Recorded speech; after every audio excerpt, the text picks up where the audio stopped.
La batalla de Stalingrado fue uno de los momentos cruciales de la Segunda Guerra Mundial. Fue igualmente la batalla más mortífera en la historia bélica. Si tuviéramos que elegir la batalla más importante de la Segunda Guerra Mundial, sin duda esa fue la batalla de Stalingrado. Más de 1 millón de soldados murieron en 7 meses de combates constantes. La derrota final alemana acabaría con el sueño de Hitler de dirigir un imperio mundial. Todos sabían que era el principio del final. Toda Alemania estaba conmocionada. Tras la guerra, durante décadas, la batalla fue considerada una victoria de la astucia de Joseph Stalin, cuya estrategia militar detuvo el imparable avance alemán. Pero ahora, la apertura de los archivos ocultos tras el telón de acero ha permitido un análisis más profundo de la guerra y ha revelado una imagen muy distinta de la batalla que cambiaría el curso de la historia. Secretos de Stalingrado.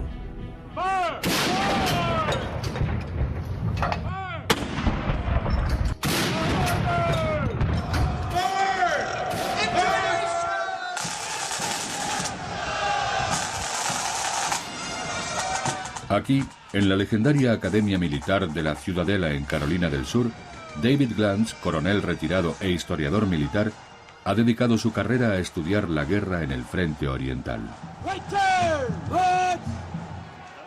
Glantz ha escrito más de 100 de libros sobre el ejército soviético y la guerra soviético-alemana. Es uno de los principales expertos mundiales en el tema, pero recientemente se ha visto obligado a revisar su visión de la victoria más famosa de Stalin.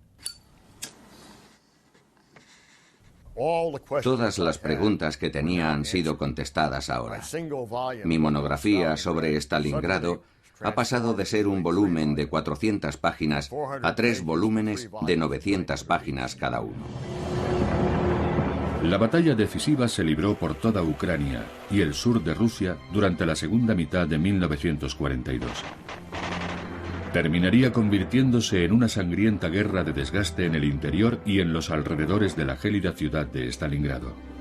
Cuando las últimas fuerzas del eje se rindieron el 2 de febrero de 1943, la historia de la guerra se inclinó a favor de Stalin. Durante años, los historiadores creyeron que el dictador soviético había hecho caer a Hitler en la trampa, que la victoria del ejército rojo sobre el poderoso ejército nazi fue un golpe maestro del ingenio de Stalin. Pero esa versión de la historia fue escrita por los vencedores, y la verdad es mucho más compleja. La batalla de Stalingrado fue un choque titánico entre dos de los dictadores más infames del mundo, Joseph Stalin y Adolf Hitler. Hitler creía que el régimen comunista era el resultado de una conspiración judía, ya que muchos de los más destacados fundadores del movimiento comunista, incluido León Trotsky, eran judíos. El Führer quería que el país fuera destruido a cualquier precio.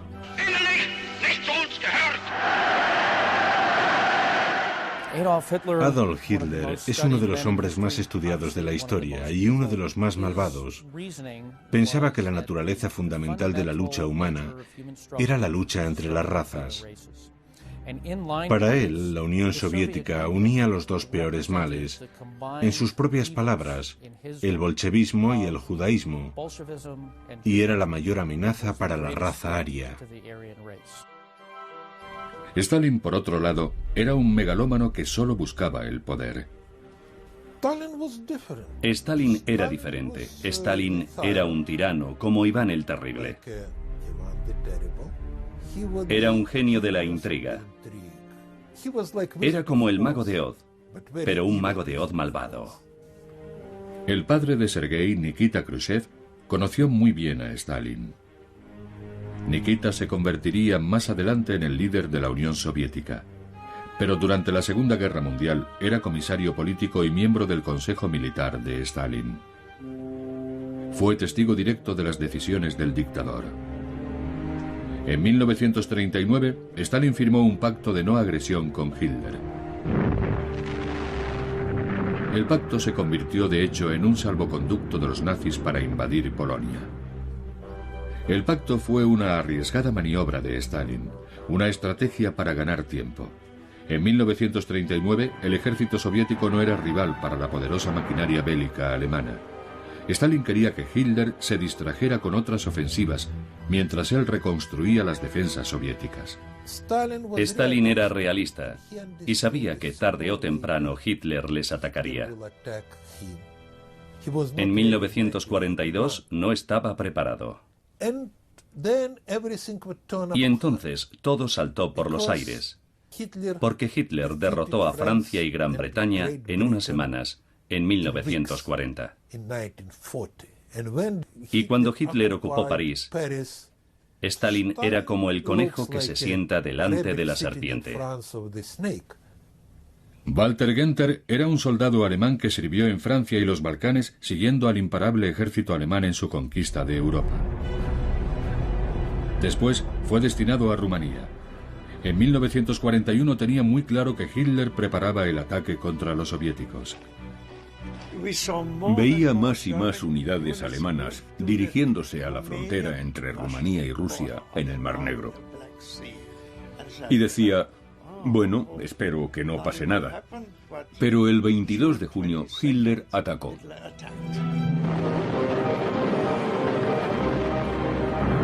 La ofensiva fue bautizada Operación Barbarroja, la invasión más grande de la historia.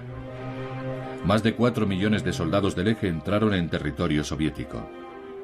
A mediados de septiembre habían apresado a más de 3 millones de soldados soviéticos y destruido 20.000 tanques. Ninguna nación o imperio había soportado antes semejantes pérdidas sin derrumbarse. 10 semanas después del inicio de las operaciones, los nazis habían ocupado la mayor parte de Europa Oriental, incluida Ucrania, la región más industrializada de la Unión Soviética.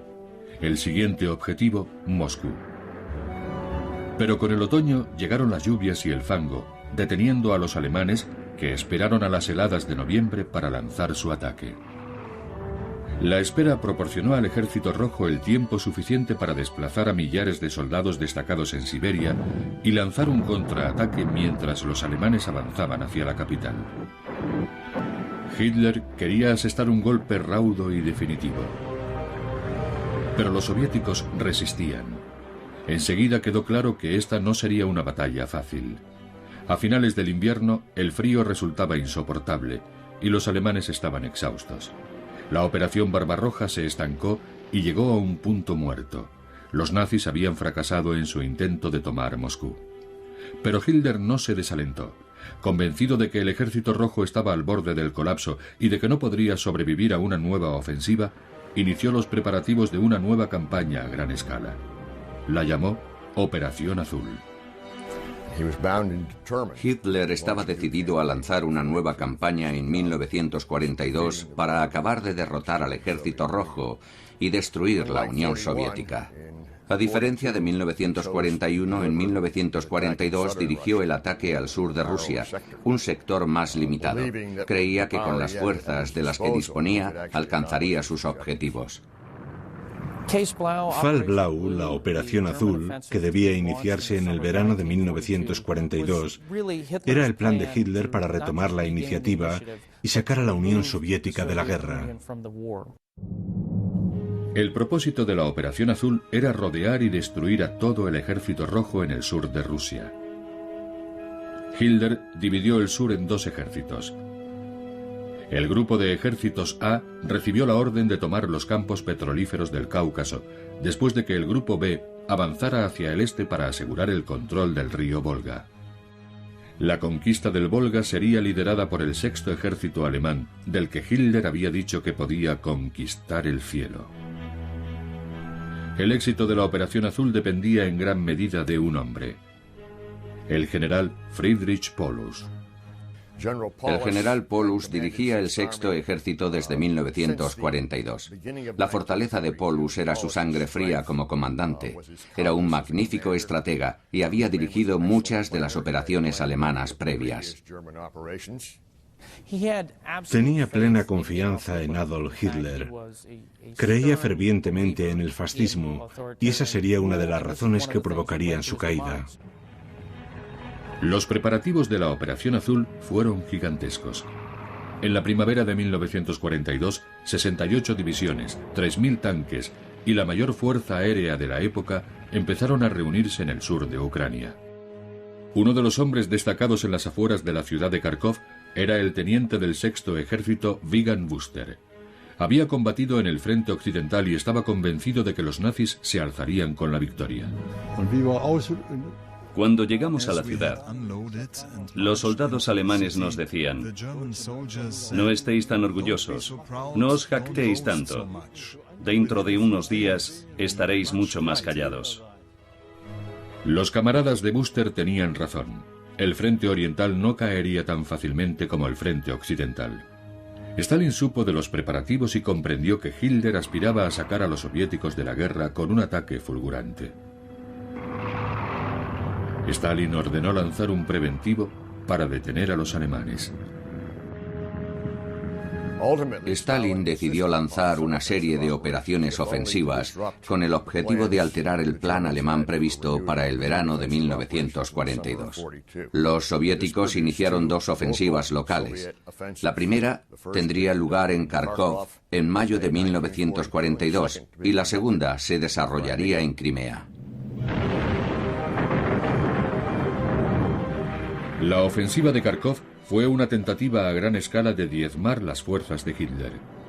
Durante 2 días, el Ejército Rojo avanzó por el oeste, penetrando en el interior del territorio controlado por los alemanes. El plan soviético parecía estar funcionando, pero entonces se volvieron las tornas. El teniente Buster fue testigo del avance del Ejército Rojo. Los rusos se abrieron paso cerca de Kharkov. Nosotros entramos en batalla en cuanto descargamos en la misma estación. Allí destruí varios tanques rusos con mi 10ª unidad de artillería. Buster no fue el único que destruyó tanques rusos. La superior potencia de fuego alemana hizo su trabajo. Pocos días después, la ofensiva de Kharkov se había convertido en un desastre para el Ejército Rojo. Muy pronto se amplió a lo largo de 110 kilómetros.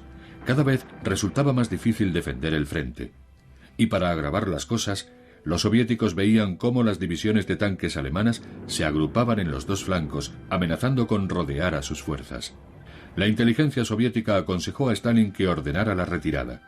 Pero para Stalin, la retirada no era una opción. El jefe del Estado Mayor del Ejército Rojo fue a ver a Nikita Khrushchev, el oficial de mayor rango del soviet militar, con la esperanza de que pudiera hacer cambiar a Stalin de opinión. Nikita le contó a su hijo aquella conversación. Las lágrimas inundaban su rostro y le dijo: camarada Khrushchev, tiene que comprender lo que está pasando. Si no retiramos nuestras tropas, lo perderemos todo. Mi padre me contó que llamó por teléfono a Stalin, que estaba en su casa de campo con un estrecho colaborador. El camarada Stalin le contestó a mi padre: no metas las narices en los asuntos militares, tú no entiendes nada. Y le colgó el teléfono.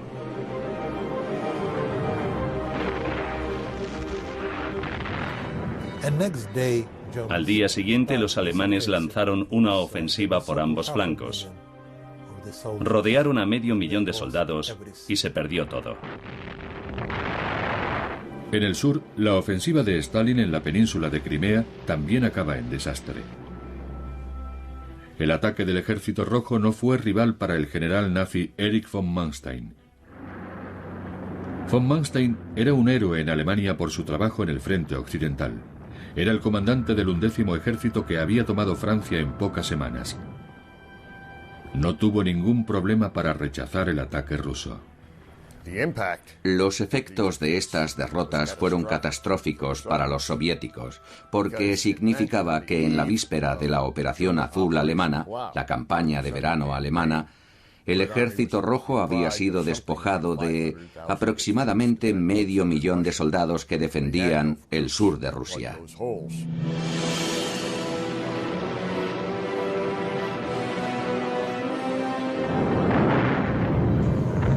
La mañana del 28 de junio de 1942 comenzó la Operación Azul. Los grupos de los ejércitos A y B atacaron la Unión Soviética con una ofensiva escalonada. El primero en atacar fue el Grupo B, incluido el sexto ejército del general Paulus. Después, el Grupo A avanzó hacia los importantes campos petrolíferos del Cáucaso. El ataque escalonado permitía a la Fuerza Aérea Alemana procurar su letal protección aérea primero a un grupo y luego al otro. Los nazis rápidamente abrieron una brecha de 320 kilómetros en la línea defensiva del Ejército Rojo. Para los soldados alemanes, que avanzaban imparables, era casi demasiado sencillo. Veías a la infantería a la derecha y a la izquierda.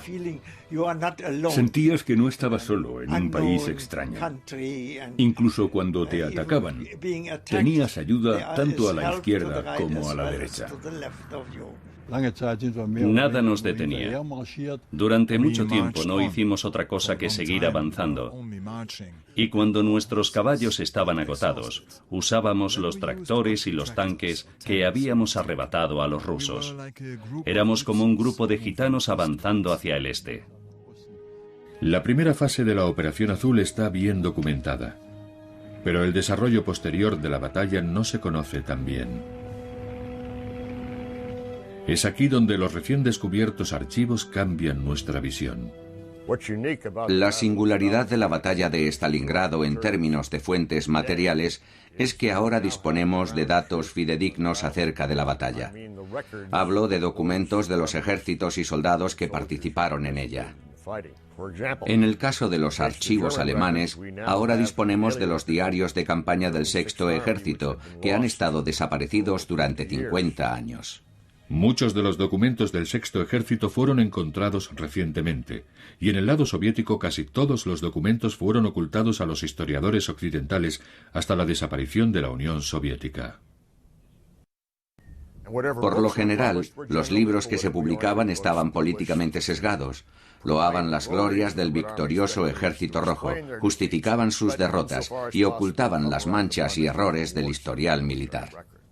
Durante años, esos documentos cruciales permanecieron ocultos tras el telón de acero, pero en el año 2000, 9 años después de la caída de la Unión Soviética, fueron publicados finalmente.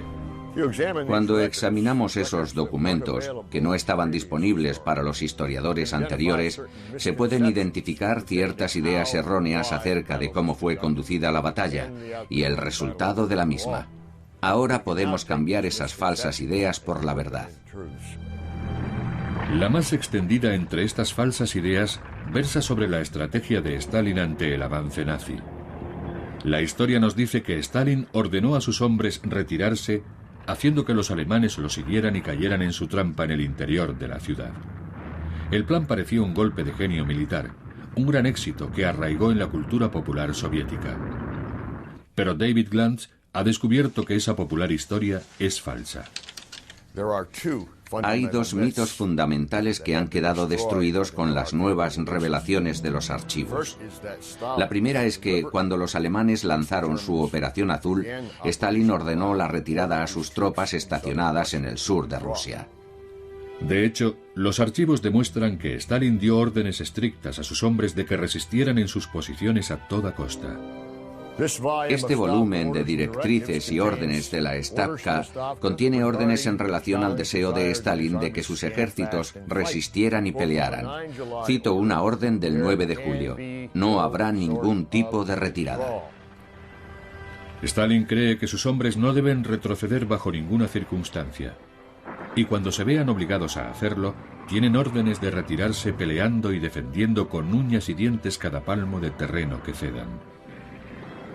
Pero a pesar de la firmeza de las órdenes de Stalin, el Ejército Rojo no es un obstáculo para el arrollador avance nazi. Los ejércitos que resistieron en sus posiciones y que pelearon en la retirada fueron destruidos en su gran mayoría por el Juggernaut alemán en su avance por el sur de Rusia. El comandante del Ejército Rojo, Anatoly Meresko, que avanzaba hacia el oeste con su compañía de cadetes, pudo ver cómo el frente soviético caía a su alrededor. Meresko veía a soldados huyendo para salvar la vida. no un esfuerzo organizado para atraer al ejército de Hitler a una trampa. Llegamos al cruce de caminos de los campos y allí encontramos grupos de civiles que huían de Kharkov, mezclados con soldados desesperados del Ejército Rojo. Todos estaban tan tristes y desesperanzados que a veces nos daban sus armas. Meresko y su compañía hicieron todo lo que pudieron por detener a los alemanes y se retiraron peleando, pero cada día cedían kilómetros ante la ferocidad del asalto nazi. A su alrededor, la tierra rusa se teñía de rojo con la sangre de sus compatriotas. A menudo nos retirábamos dejando atrás muertos sin sepultar. Los dejábamos sobre el terreno abandonándolos a los alemanes. Lo más duro era mirar a los ojos de los ancianos, mujeres y niños que nos preguntaban por qué los abandonábamos. Es fácil imaginar lo duro que era oír sus súplicas. Sus ojos se inundaban de lágrimas, pero nosotros no podíamos detener a los alemanes. Las fuerzas del eje avanzaban imparables usando tanto las armas como la guerra psicológica para quebrantar el espíritu de los soldados soviéticos. Los alemanes lanzaban panfletos con la siguiente leyenda: pequeños demonios de Stalin, luchad contra vuestros comandantes. Rendíos o de lo contrario seréis destruidos. Uno de aquellos días, la distancia entre líneas era de 300 metros. Los alemanes anunciaban por sus altavoces: mirad lo que os pasará si no os rendís. Vimos cómo sacaban a 4 personas medio desnudas de su fortificación y las fusilaban. Los métodos nazis funcionaban. A pesar de las órdenes de Stalin de resistir y luchar, o al menos de retirarse peleando, el caos se apoderó del Ejército Rojo. Los soldados huían intentando sobrevivir. Stalin se puso lívido cuando oyó las noticias del frente. Cuando vieron la magnitud de la derrota y a los alemanes avanzando por todas partes, sin posibilidad alguna de detenerlos, Stalin llamó a Khrushchev, mi padre, y le dijo: ven a Moscú. Como jefe del soviet militar, Khrushchev sabía que sería el blanco de la ira de Stalin. Khrushchev, mi padre, fue a la dacha de Stalin. Este le dijo: camarada Khrushchev, ¿recuerda aquel general del ejército imperial ruso que perdió la batalla en Prusia Oriental en 1914? Y mi padre dijo: sí, recuerdo que fue el general Samsonov y que se suicidó. Entonces Stalin le dijo: por favor, acaba tu sopa. Y no le contestó. Pero mi padre no quería suicidarse. En realidad pensaba que no había sido culpa suya, sino de Stalin. Hoy, los estrategas militares están de acuerdo. La mayoría cree que si Stalin hubiera ordenado una retirada organizada, dando tiempo a sus hombres para reagruparse, podría haber restablecido sus defensas evitando la masacre que tuvo lugar. Pero Stalin se opuso férreamente a la retirada. De hecho, los archivos recientemente descubiertos demuestran lo lejos que estaba dispuesto a llegar para detener la ofensiva nazi. A los ojos de Stalin, la resistencia era la prioridad máxima. Sus tropas debían seguir luchando. El 28 de julio de 1942, Stalin recurrió a medidas draconianas. La Orden 227 emitida por el comisario de Defensa proclamaba: ni un paso atrás. Para hacer cumplir la orden, ordenó a todos los ejércitos la creación de destacamentos de bloqueo con instrucciones de fusilar a los soldados que abandonaran el frente aterrados. Meresko esperaba que los destacamentos de bloqueo y los nuevos refuerzos, como sus cadetes, ayudaran a detener las oleadas de soldados que huían. Creíamos que podríamos detener la retirada. Al final la orden puso en marcha las barreras, pero los soldados seguían retrocediendo. Pero teníamos que detener el pánico que invadía a casi todas las divisiones, sobre todo a aquellas divisiones que participaron en la operación de Kharkov. Estaban aterrorizadas, no solo por la infantería, también por los tanques y la fuerza aérea. Incluso la sola palabra alemanes les hacía huir. Los destacamentos de bloqueo estaban bajo el mando de la NKVD, las fuerzas de la policía soviética. Un informe revela que retuvieron a más de 600.000 soldados, arrestaron a más de 25.000 y fusilaron a 10.000 compatriotas. Irónicamente, la NKVD consiguió retirar a más soldados soviéticos de la circulación que los propios alemanes. El éxito inicial de la Operación Azul sorprendió a los nazis, que carecían de recursos suficientes para controlar el ingente número de soldados apresados. Hitler tenía tropas y potencia de fuego suficientes para derrotar al Ejército Rojo, pero no para reunir a los prisioneros y trasladarlos lejos del frente. Aunque los alemanes destruyeron casi 6 ejércitos soviéticos y rodearon a todas esas fuerzas, simplemente carecían de suficientes soldados para vigilar y apresar a los soldados que habían rodeado. Muchos potenciales prisioneros escaparon. Otros fueron encerrados en prisiones al aire libre, donde las bajas temperaturas y la falta de alimentos significaban una muerte casi segura. Pero para los nazis, los prisioneros eran una preocupación menor. La Operación Azul marchaba tal y como estaba planeado, y lo que quedaba del Ejército Rojo de Stalin se veía forzado a retroceder hacia el este. A principios de julio, Adolf Hitler, exultante, anunciaba el fin de la Unión Soviética. Anticipándose al inminente colapso de la Unión Soviética, Hitler modificó la Operación Azul. Primero, ordenó al Sexto Ejército que tomara la ciudad homónima de Stalin, Stalingrado. El resto del Grupo B se dividiría para tomar el Cáucaso, mientras una parte mayor del Grupo A era enviada al norte para atacar Leningrado. El anuncio de Hitler fue prematuro. Estaba proclamando la victoria antes de ganar la batalla. Debilitó demasiado sus fuerzas separándolas y alejando el apoyo mecanizado necesario de la infantería.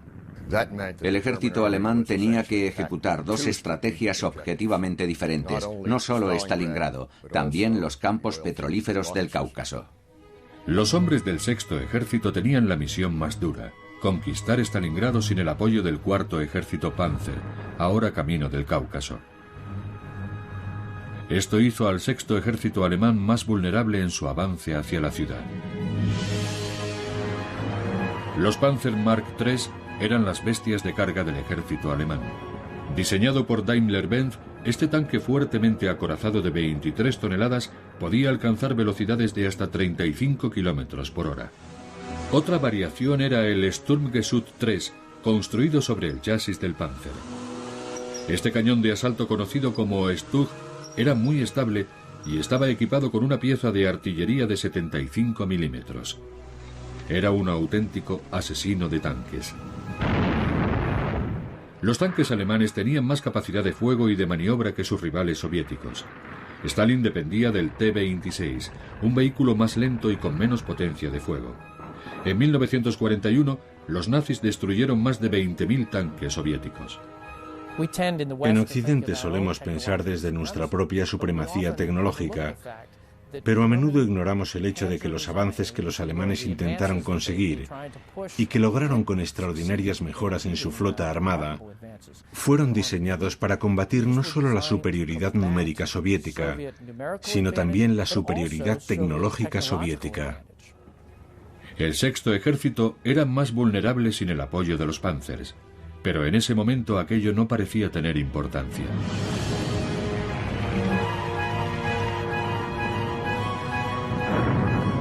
En julio de 1942, la resistencia soviética se desmoronaba y las tropas de Hitler avanzaban hacia Stalingrado.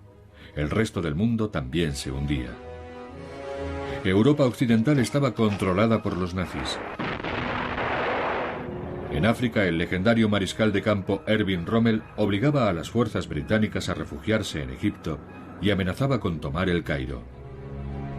Y los submarinos nazis acechaban en las costas de Estados Unidos, amenazando al último aliado en llegar. La Operación Azul marchaba tan bien que Hitler quiso un nuevo trofeo, la ciudad de Stalingrado. Aunque de menor importancia estratégica que los campos petrolíferos del Cáucaso, tomar la ciudad homónima de Stalin sería un duro golpe para el ejército soviético. Antes se creía que el camino a la ciudad había sido fácil. La segunda idea falsa es que el avance alemán que tuvo lugar en junio, julio y agosto fue un paseo relativamente fácil, sin apenas resistencia. Ahora sabemos que eso es falso. Resultó ser todo lo contrario.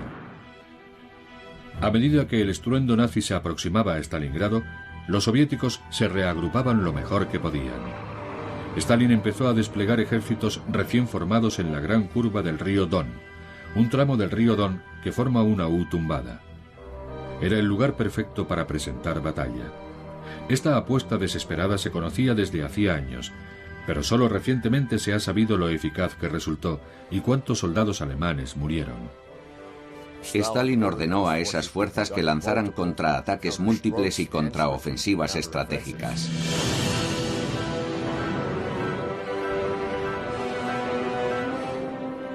La lucha era feroz.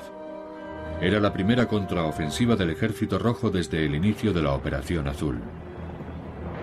Los dos bandos se encontraron en Voronezh, una ciudad próxima al Don. Stalin envió a un ejército recién formado, el quinto ejército de carros de la Guardia, que entró en acción en el noroeste de Voronezh.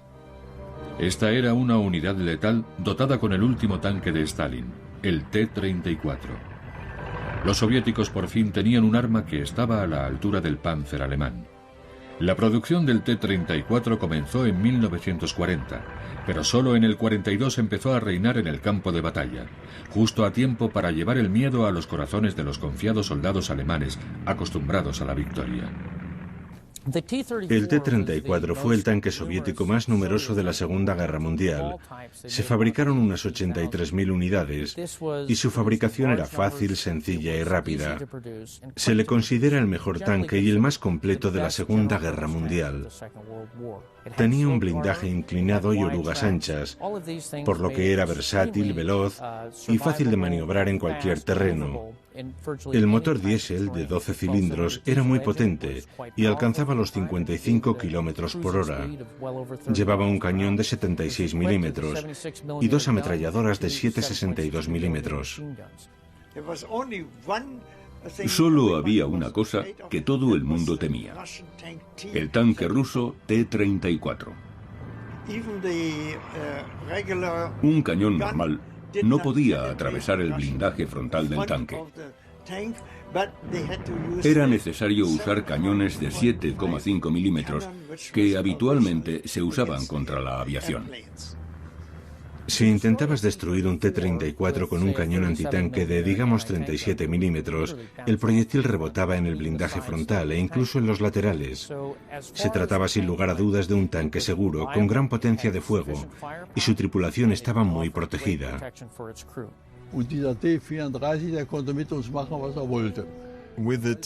Con el T-34 podían hacer lo que querían. Nosotros no teníamos nada que pudiera detenerlo. Era terrible. La única esperanza de los alemanes para derrotar al T-34 era una combinación de combate a corta distancia y ataques aéreos. La infantería debía estar a menos de 200 metros para tener alguna posibilidad de detenerlos. Tenían que acercarse mucho y apuntar a las rendijas de visión o a la caja del motor para intentar inutilizarlos. Una vez detenido, los soldados tenían que acercarse desde atrás y trepar hasta la torreta para lanzar una granada dentro de la cabina de la tripulación o colocar la granada bajo el sistema del cañón principal, inutilizándolo. El combate entre tanques típico de la Segunda Guerra Mundial se desarrollaba a menos de 300 metros. Eran batallas a distancias muy cortas. Para destruir un T-34, los soldados tenían que subirse literalmente encima del tanque. Camino de Stalingrado, Vigan Buster se vio cara a cara con numerosos T-34. En ocasiones, fue solo la suerte la que hizo que sus hombres y él siguieran con vida. Envié a un soldado a mirar al otro lado de la esquina, para que nos avisara cuando se acercaran los tanques rusos.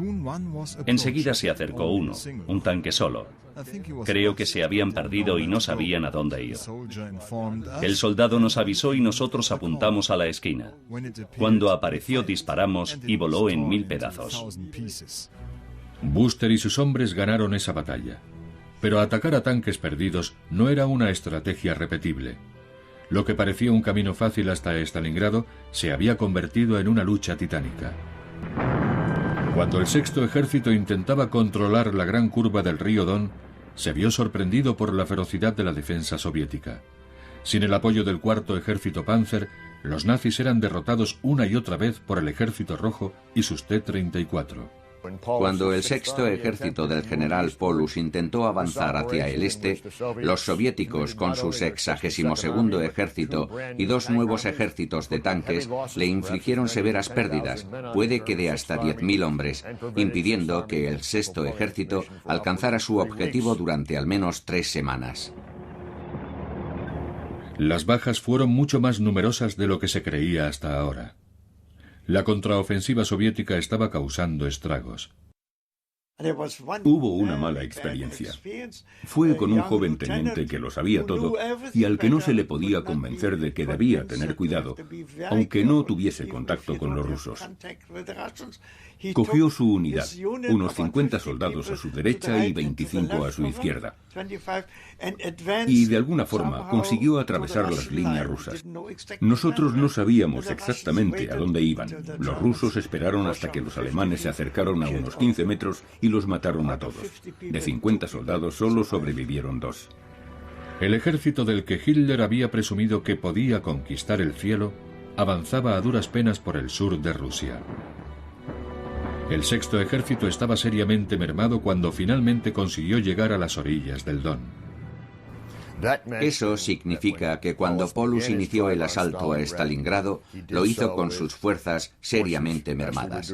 Finalmente, eso le pasaría factura en la eficacia del asalto. Pero fue aquí, sobre las colinas que dominan el río Don, donde la maquinaria de guerra alemana pareció recuperarse y volver a tomar la iniciativa. El siguiente objetivo del general Paulus era tomar el istmo que conducía a Stalingrado. Esta vez recibiría ayuda. Hitler, exasperado por los lentos progresos del Sexto Ejército en la gran curva del río Don, ordenó regresar del Cáucaso al Cuarto Ejército Panzer. El general Paulus planeó un ataque en 2 frentes. El Sexto Ejército atacaría la ciudad desde el norte, mientras el Cuarto Ejército Panzer atacaría desde el sur. Los 2 ejércitos se encontrarían en Stalingrado, junto a las orillas del Volga. El 22 de agosto, las primeras unidades alemanas cruzaban el río Don, estableciendo una cabeza de puente en la orilla este. Al amanecer del 23 de agosto entraron los vehículos blindados. Con superioridad aérea completa, el rugido de los motores de los tanques del general Paulus rompía el silencio matutino. El asalto final a Stalingrado había empezado. Oímos el estruendo en la estepa. Un montón de tanques enemigos avanzaban hacia nosotros. Los alemanes atacaron con un cuerpo blindado que destruyó las defensas de nuestras 2 pequeñas divisiones.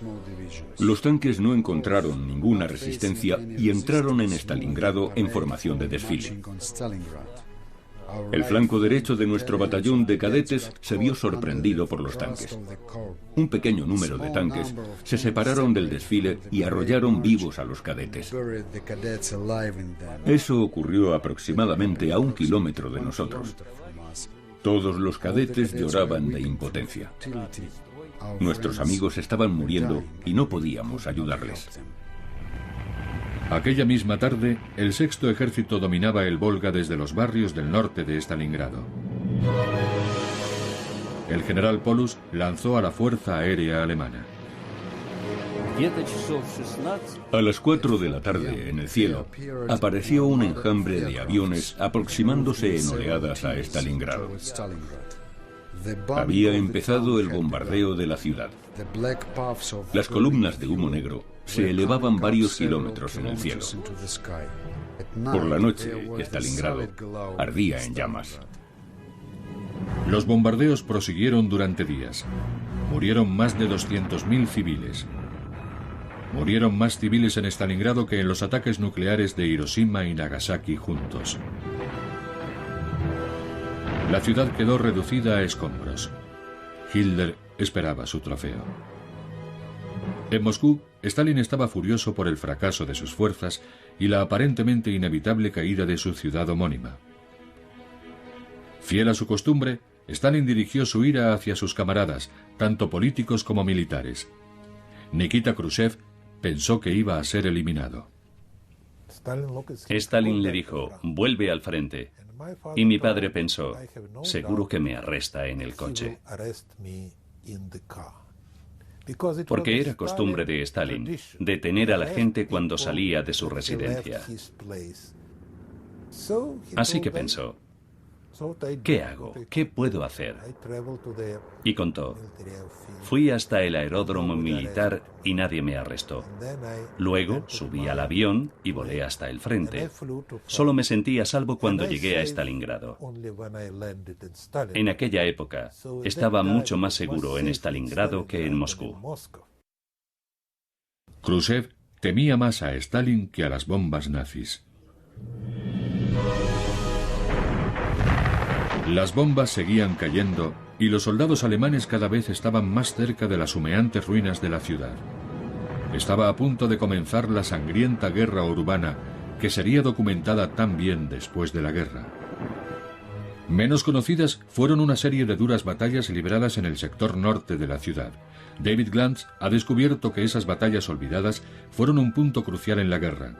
En ellas se decidiría el destino de Alemania antes incluso de que los nazis pisaran Stalingrado. Fue aquí, en un lugar llamado Kotluban, donde los rusos consiguieron su mayor éxito. Fue aquí, y no en Stalingrado, donde cambió el curso de la guerra.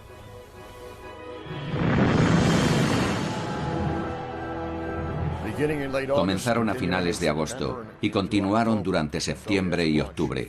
4 operaciones ofensivas conjuntas conocidas como las operaciones Kotluban, así llamadas por la ciudad de Kotluban, situada en la estepa al noroeste de Stalingrado. En esas operaciones, los soviéticos lanzaron entre 2 y 4 ejércitos en ataques casi suicidas contra el flanco norte alemán. Coordinados apresuradamente y pésimamente controlados, estos ataques causaron más de 200.000 bajas en el Ejército Rojo. Eran misiones aleatorias y peligrosas que retrasaron el ataque alemán, pero que pusieron a soldados como Anatoly Meresko al borde de la muerte. El 24 de agosto nos dijeron que atacaríamos a los alemanes con el objetivo de cortar un pasillo de 8 kilómetros de longitud. Ni nuestro regimiento, ni la aviación, ni la artillería estaban entrenados para ese ataque. Atacamos a ciegas, cortamos el pasillo, pero sufrimos muchas bajas. Después de 2 días, los alemanes enviaron más refuerzos y nos obligaron a retroceder. Las numerosas bajas y el éxito final alemán relegaron esas batallas a meras notas a pie de página de la historia. Otro fracaso soviético en los prolegómenos de la batalla de Stalingrado. Pero la historia tiene otra lectura.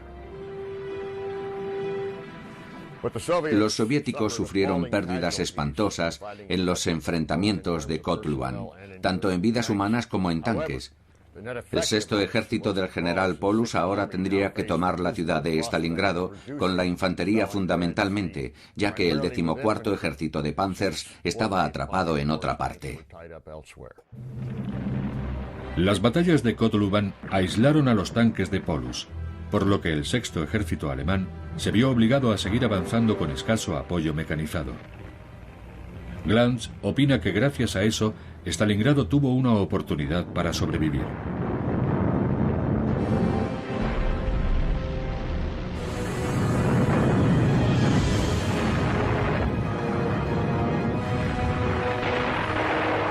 El 13 de septiembre de 1942, el 6º ejército lanzó el ataque final.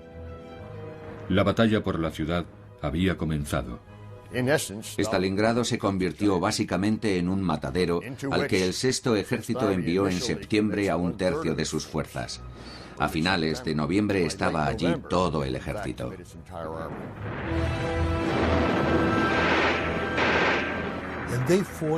Luchaban por todas partes, en cada sótano, en cada piso de los edificios de viviendas.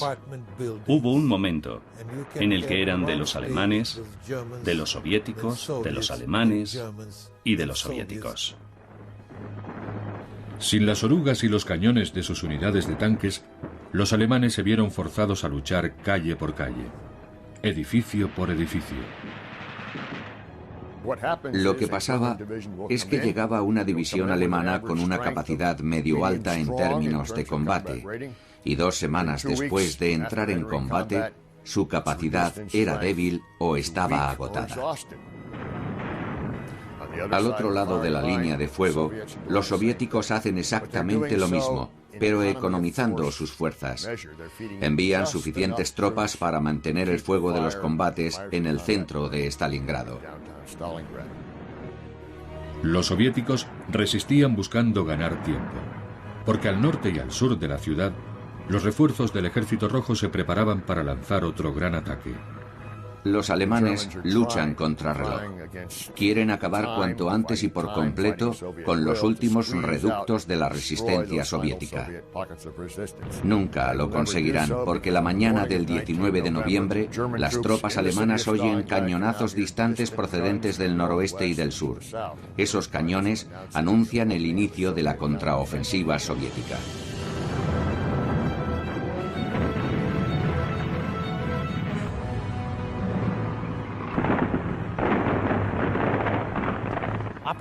La Operación Urano fue el esfuerzo soviético por cerrar el círculo, para aplicar 2 pinzas masivas, una por el norte y otra por el sur. Los soviéticos sabían que las líneas alemanas eran débiles y pronto las atravesaron. Más de 1 millón de soldados del Ejército Rojo rodearon a las tropas alemanas. 3 días más tarde, la pinza soviética se cerraba cerca de la ciudad de Karachi, atrapando a más de 270.000 hombres. Para los alemanes solo quedaba una esperanza. El alto mando pidió ayuda al mariscal de campo von Manstein, a quien Hitler previamente había enviado al norte, a Leningrado. Ahora recibe órdenes de que vuelva al sur y organice la operación de rescate. La mañana del 12 de diciembre, el Sexto Ejército oye el estruendo de la batalla en la distancia, mientras los hombres de Manstein se aproximan. Pero el mariscal de campo, cuyo plan de batalla había servido para conquistar la mayor parte de Europa occidental, no logra romper el cerco soviético. Cuando los cañones de la fuerza de socorro de Manstein son silenciados, el Sexto Ejército, rodeado, es consciente de lo sucedido. Los soviéticos iniciaron el asalto final con la mayor descarga de artillería pesada de la historia. Los alemanes estaban en las últimas. En enero, Adolf Hitler asciende al general Paulus a mariscal de campo. Pero difícilmente se trata de un honor. Ningún mariscal de campo se ha rendido nunca. Es la manera que tiene el Führer de decirle al general Paulus que luche hasta la muerte o se suicide. Rendirse en la ciudad con el nombre de su enemigo no es una opción para Hitler. Pero Paulus, por primera vez en su carrera, duda de si seguir las órdenes de Hitler. Ve la matanza a su alrededor. 2/3 de sus 270.000 hombres han muerto. Y aquellos que han sobrevivido están hambrientos, ateridos de frío y seguros de la derrota. El 31 de enero de 1943, el general Paulus desafía al Führer y se entrega prisionero. La batalla de Stalingrado ha terminado.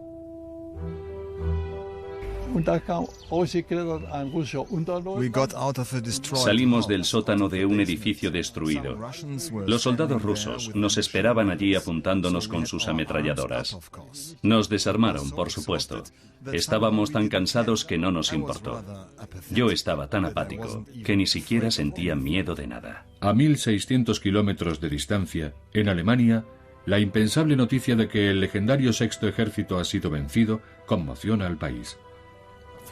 La noticia de la derrota en Stalingrado corrió por toda Alemania, conmocionando al pueblo alemán. Centenares de miles de familias alemanas tenían soldados destinados en la batalla. Sabían que habían perdido a sus hijos, que habían perdido a sus maridos, que él no volvería a casa. Ninguna batalla o campaña antes había sacudido a Alemania de semejante forma. La batalla de Stalingrado duró más de 7 meses. En ella murieron más de 750.000 soviéticos y más de 850.000 soldados de las fuerzas del eje. Del 500.000 de civiles que vivían en la ciudad, solo quedaron 1.500. Corría el invierno de 1943, y aunque la victoria en Europa no sería oficial hasta más de 2 años después, la derrota alemana era ya inexorable. Los soviéticos defendieron Stalingrado y 26 meses después sitiaron Berlín. La invasión de Normandía fue el golpe definitivo en el oeste. Pero si los soviéticos no hubieran derrotado a los nazis en Stalingrado, la guerra podría haber tenido un final diferente. El impacto de la batalla de Stalingrado en el curso y en el desenlace de la Segunda Guerra Mundial, especialmente en la parte soviético-alemana de la guerra, es fundamental. Es fundamental porque la batalla de Stalingrado mostró claramente a todos los implicados que Alemania iba a perder la guerra.